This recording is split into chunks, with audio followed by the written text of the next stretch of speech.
In Azam City, you're watching One TV News Channel. One TV News Channel. Serving you with information, news, sports, and public affairs. One TV News Channel. One TV News Channel. Serving you with love. Ang telebisyong pangmasa. One TV News Channel. One TV News Channel.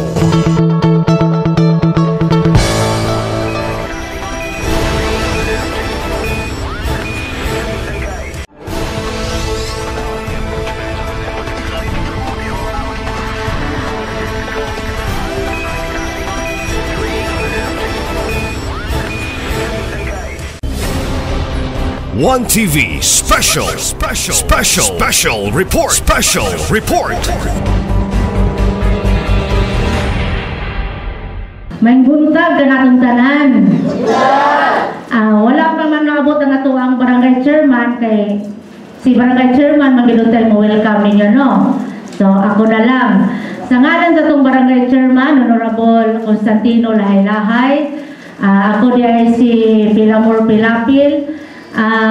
Kinasing-kasing na kung pagdawat ninyo ang ato ang ipahigayon karon nga lipunang batas ng bagong Pilipinas o manghinaot mi nga sa tuang pagpaminaw na unta kitay makutlo nini.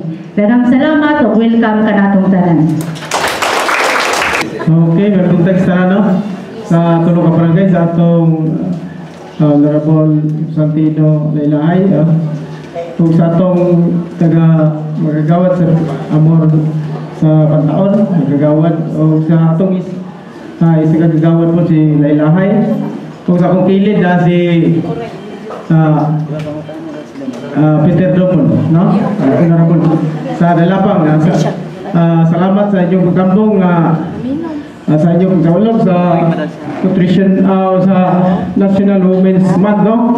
Inyo karong bulan kay humanamog celebrate sa atong sa City Gym naghangay mo.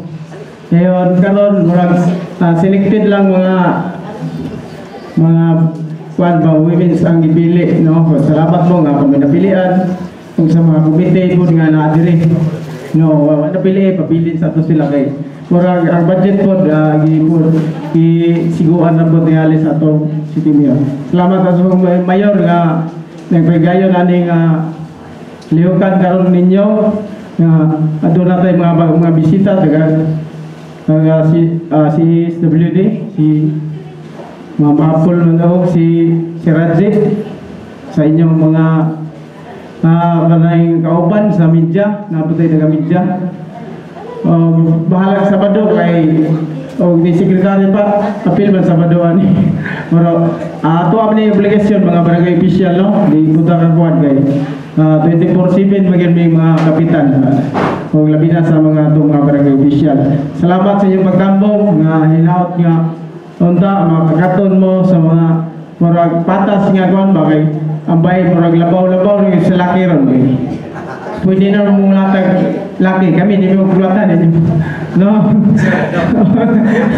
sure na pre no labaw ako anon kay ang bahay mo latag ang kasama kalatawad sa bana preso kamo makagulata tag susluoy kami no pero patas pero di patas di labaw kung gamay no salamat na ang balao di special mo kay mga bahay kay nakita po ba sa unang panahon ang mga bahay bukol na sa bana karon murag palangga na mo sa inyong bana pero mga bana labi na kanang mga bana nga di mo intrigo kwarta bukol na sa saway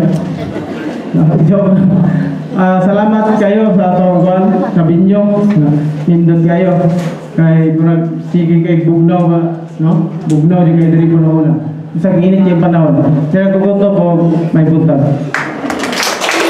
itong tanan pinag-isitik atong tigpailano ato ang mablikong sekretary sa barangay Pantaon si akong amigo o amin nagkakumpare sa kanis dugay ni nagkaibigan Ferdinand Bonita magkanatong tanan kaya karon labi na sa atong mga bisita na mo ipahigayon karon pasabot atong tanan na sani bagong Pilipinas singlag bago ka tiguang mo na bago lang ako Ito no, atong paminawon kung unsay unod sa kanintima na ito nga bagong Pilipinas. Sila Mapol, naglantaon ko ba? Sila Mapol. Bago, kaya po lang? Sige, hindi na kumatag tigda sa kamisaya kaya pasig mahurot ang oras na ito. Hinaningon to si Radji kaniya na dugay ko sila kay ang isla ko, dugay na mag-imo. Ang isla ko siguro kadaanan din sa sugod. Kaya dapat ito kung istorya pagkahuman na sa atong na dunggan, kaya ron, kan ba, kanang tawag ito, mo feedback daw kung sa'y mga feedbacking atong nakatunan. Lagi pa istorya mo nadaan sa atong limse, watang kayo mo ginani, pwede mo, lecture lang ko dito ni. Ito no, si Radji o Mamapol, nagkakisalamat sa paghatag ng kagiyon nga dunga nga pagtulunan mo rin ang mga katunan karumutaga na binagyon sa pulo nga bagong Pilipinas, may butang tudan. Akong dakong pagtahod sa ato ang mga barangay chairperson nga naanat kauban nato karon.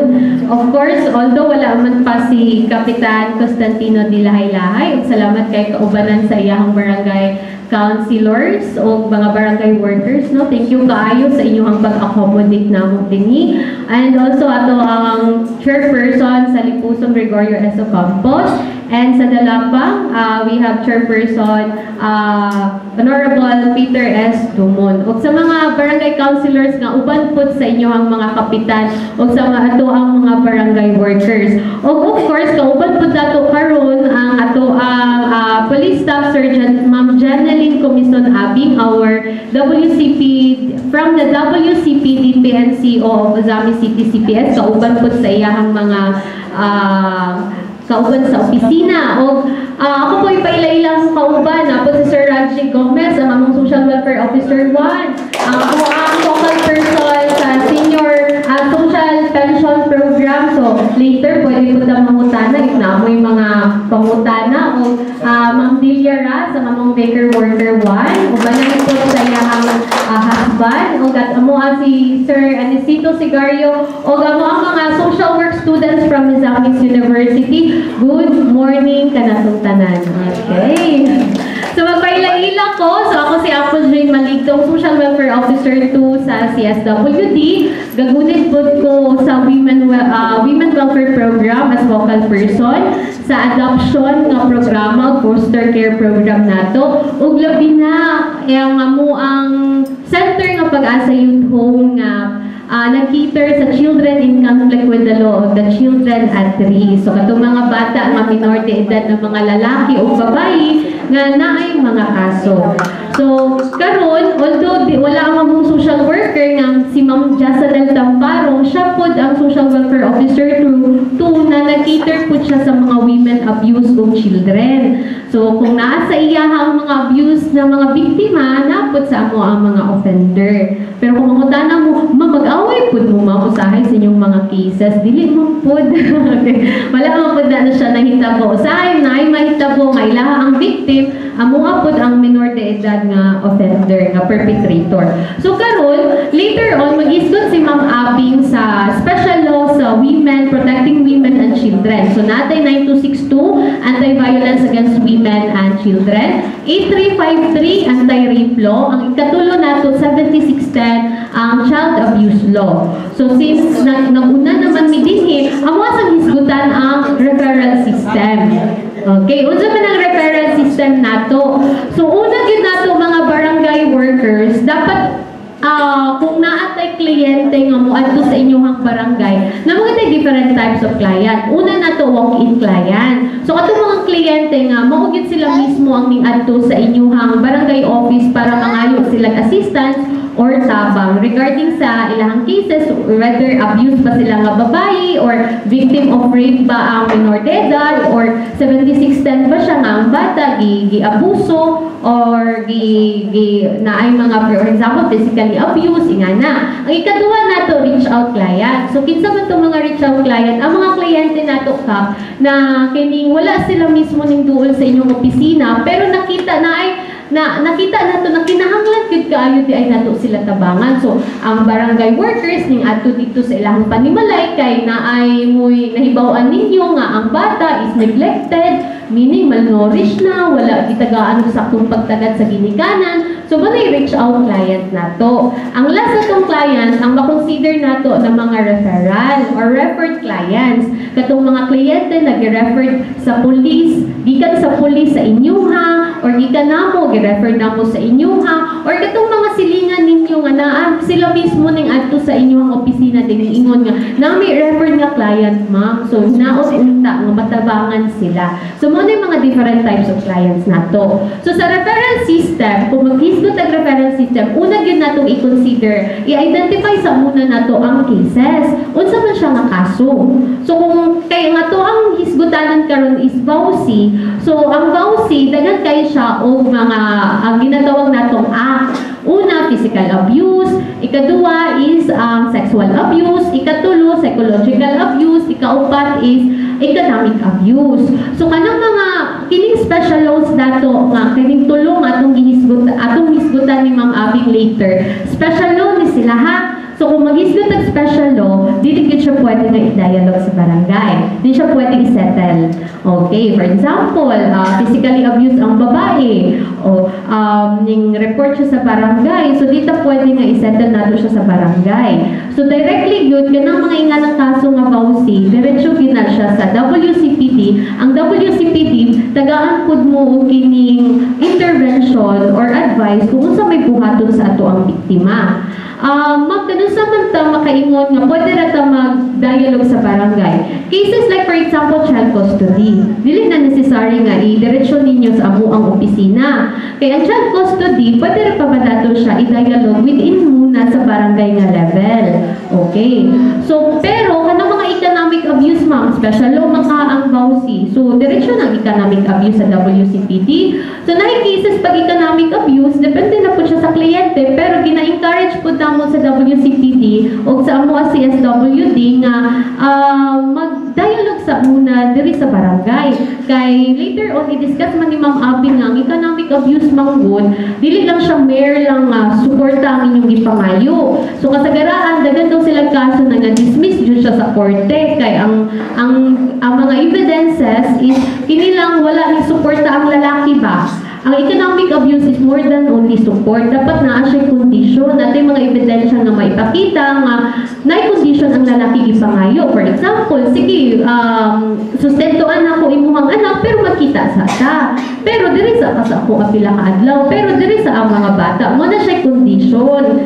Okay, so para gyud bugat ang inyong kanang claim nato sa economic abuse pa. Pero other than that, nga wala tay maipakita ang condition, dili gyud siya mo-prosper sa korte. Kaya bilang manggod sa kadaghanan ba, pag economic abuse mo, claim lang yun ta o sustento sa bata. So dapat ang element yun diya is na siya condition.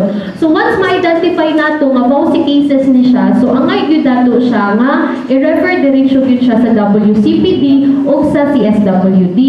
Specifically raban may isa ka barangay na nahibawaan yun no nga kining alleged rape ang nahitabo. So ang perpetrator minor, ang biktima minor po siya. So sa nahitabo is gisettle siya ni kapitan sa barangay. So wala may nahibalo. So pwede yun kayo makasuhan si kapitan ato. So nahitabo is gisettle sa barangay, so pinarealize sila og 10,000 para dili daw mo desidido ang complainant, ang biktima nga mo file og kaso. So, nakabayad ang offender, ang ginikanan na ultimo lang yun, nangutang pa sa 10,000, gibayad sa biktima, pagkahuman, sangat man gihapon pod ang kaso. So, bawal yun nga mo settle og inanang mga cases basta rin. So, once ma-identify nato ang cases, diri na dayon ta sa centralized intake point. So, unsa man ang centralized intake point? Sa inyong barangay na mo yung mga VAUSI desk nga visible siya, makita na to, VAUSI desk. Ha? Naaba ang lipuso? VAUSI desk. Ang dalapang. Ang bantaon. Naakaw kahay always pud na mo lingkod din ha, nga nakaschedule yun nga mo lingkod sa inyong VAUSI desk. Kanang VAUSI desk, kanang table ninyo nga naay nakabuta nga VAUSI desk. Table na siya ma'am, VAUSI desk. Nag-designate ninyo din ha sa inyong VAUSI nga Bausi Desk Officer. It's either si konsehal or it's either kinsa manggani ang na-I trained or kining capacity pud siya nga mo lingkod ana with incomes nga ang kliyente mo duol diretso gyud siya sa inyong Bausi Desk nga table. Tapos naagid po yung Bausi Desk Officer. So dapat si Bausi Desk Officer yes, na siya schedule sa duty. Other than that, aware po siya sa mga balaod. Dili po ta pwede nga, wala po siya kahibalo sa balaod. Kaya kung naay mga pangutana ang kliyente, then di na ito matubag, pero matubag man ang unta na ito sa tuang level, so pwede naman gihapon manawag mo sa AMUA or manawag mo sa WCPD, kaysa naman ang kliyente i-direct ninyo sa CSWD dahil mamiliti palayo or paning pantaon talapang lipusong, di ba? O niya, ang kuan na di ay ang concern is child custody. Tapos wala pag yun di ay ning agi pipila ka dialogue sa barangay. First, pag yun kaayo di ay ning duol niya, ipadiretsyo sa AMUA, sa opisina sa CSWD. Diba? So, ang kuan lang ana nato is kinibang pamiliti sa atong kliyente. Kaya ibalik kung gihapon na namo sa inyong barangay, unsa may inyuhang nigibuhat sa level ninyo sa barangay. Kaya total kung child custody, kung muingon po mo, mami, diretsyo na lang dahil na mag-file sa korte. Dili ba na, udawat po ang court, kinaabi tayo certificate to file action, di ba? So, dapat ikatulungan yun na or more than 3 times kung wala yapon sila nagkasinapon, for example. So, diretsyo na, pwede na mga yung certificate to file action, tapos malat siya korte. Kaya kung diretsyo na magunta mo file, ang mawinta po na is, dili gihapon na siya dawaton sa prosecutor na level. So, nga na siya. So, at least sa inyo na may Bausi Desk Officer o Bausi Desk, other than that, napon mo'y lagbog. Nabatay lagbog sa itong mga Bausi cases. Wala may cases ang pantaon. Pero at least kung wala may cases, pero at least nakapoy lagbog sa inyong Bausi cases. Unsa may important sa lagbog? It is believed man God nga although nahitabo ang dialogue or ang inyuhang inyuhang dialogue with the client, pero kung dili siya documented, it does not happen at all. Tama ba? Wala tay picture nga ng adlaw, tapos wala tay kining nakalagbog sa kliyente, wala tay lagbog nga na dito case number, name ni client, sa address niya, yung cellphone number, background sa kaso niya, pwede ra ninyo ibisaya o sa nahitabo, physically abuse, aning adlaw, unsa oras, tapos unsay remarks ninyo, for example, refer to the WCPD o may remarks tapos i-monitor na po dayon nato kung unsa man nakaadto ba sa WCPD unsa may advice nga gikuan nila ma'am sa WCPD, advice ba nga mag-file og action, gusto ba ang bayi nga mukaso gid siya, kung dili man gani ibalik man na sa barangay. So unsa may dayon pwede nato i-evaluate, pwede ra siguro ta mag-dialogue sa bana o sa asawa nga di na mautro ang pang-aabuso, specifically pag physical abuse. Kay namo gyud cases gyud ma'am nga ang babayi kay di magyud na siya mo file, bahala pag guro, for example nagkadugo na ng bayi, may mo pa siya sinugdanan sa ilahang away nga ma'am dakpan ninyo ma'am isulod og presuhan dahil pagkahumad dadaan na dahil gihapon ninyong pamahaw. Mag-uul pa mo, kumusta naman ka din ha? Mag-anak pa dyan ka, dahil pamahaw, paniud to, panihapon. Maglabad ang ulo sa WCPD, dito na pilakado, may mo na dahil ma'am, dili na ako kahilan ng kaso ako ang bana. Mo na silang mamangutan na ginawa, sa magiging kakadesidido, kay kinsa man di ay ang watubang sa korte, kinsa di testimony, affidavit ang i-execute, ang kliyente biya, dili biya silang ma'am, dili biya kami. So it take courage for a woman nga mo-file jud siya og kaso. Okay. So dapat naagita na, mag-monitor nato sa atong lagbog. For example, ma-review nato, ala diri namang kagita natong miaging bulan. Naghatag naman may intervention ninyo. Wala gihapon, perminti gihapon ang pang-aabuso. So wala na tayo mabuhat ana. Pwede na siya mag-file og kaso. Other also is kining referral network nato. Visible ba yung mga phone number sa police, sa CSWD, sa inyong barangay bulletin board? Nga anytime, for example, na ay mga dapat i-rescue, makita dayon on duty nga bipat nga, ay manawag ka sa WCPD or sa police. Na kay nakapaskil ang mga ngalan dito nga, PNP hotline, CSWD, MARS, BGMP, Bureau of Fire, BFP, na ba na?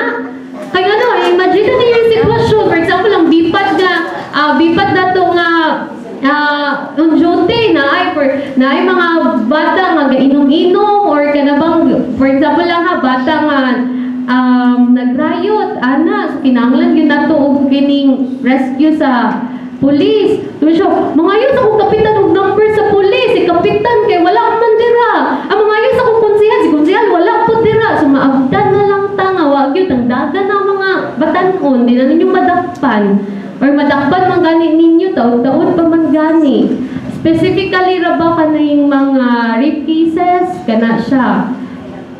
Or kining, for example, kana, very, kining mga sitwasyon na physical abuse, ang imong silingan, gikulatag ayo, kita yun ka, gikulatag ayo ang babae, dahil ba yung drabag yung tanong nga, dito mag-apil-apil, uy, kailangan ng away mag-asawa, na ba nagkadubong na. So, accordingly, sa law magod sa Bausi, it's a public crime. So, anyone can apprehend. Tama ba, no? So, kung kita barangay worker, nakita na ito nga ang babae, kita yun kaayo nga, gikulatag yun siya, di kita mo ingon nga, away yun na nila mag-asawa. Kay, di ba, naroon na sa rule sa barangay nga pwede yun nga mo intervene pag ang babae is na-abuso. Sa yun na siya. So, kung di na po dato makaya, pwede man din manawag o police. So, I hope nga naagin mo yung mga hotline number na kapaskil sa inyong mga isig opisina. Kay para dili ta magtangayo kayo og mga numero sa inyong mga kapitan or councilor. So, dapat naagin na siya permanente. And other than that also, kini ato ang criteria sa cases. Referral. So kung dili beyond na sa inyong capacity nga mo handle, especially pag VAUSI, direksyon na siya sa CSWD. Direksyon na siya sa WCPD. So once ma-monitor na ma-refer na ninyo sa among opisina, so mag-conduct yun po ta og monitoring. Dapat aware ta tanan nga if natay cases nga rape, na among gutay kining center nga ga-cater sa mga women nga naabuso o victims of rape. Ang tawag nato ana Women in Crisis Center, WCC. Okay. So if in cases, for example, ang pantaon na ay complain about ang bata, for example, na rape ang bata, ang isa gyud na quality sa opisina na dapat na amoy na gyud mo yung counseling room or kana bitong na ay privacy nga ang mga special cases sa maani nga confidential gyud kinahanglan gyud na mo cater ta nga dili gyud tanan nakadungog kay dili man gyud mawalang opisina nga open gyud tanan pero pag mo cater tag inganing cases maayo gyud nga isulod gyud nato sila og room nga si kamura ni kapitan o bausides nato nga kining officer o i-consider po nato ang gender for example namo kay mga biktima nga babae or mga minor de edad nga babae nga dili sila dili sila kampante nga ang nag-interview nila lalaki.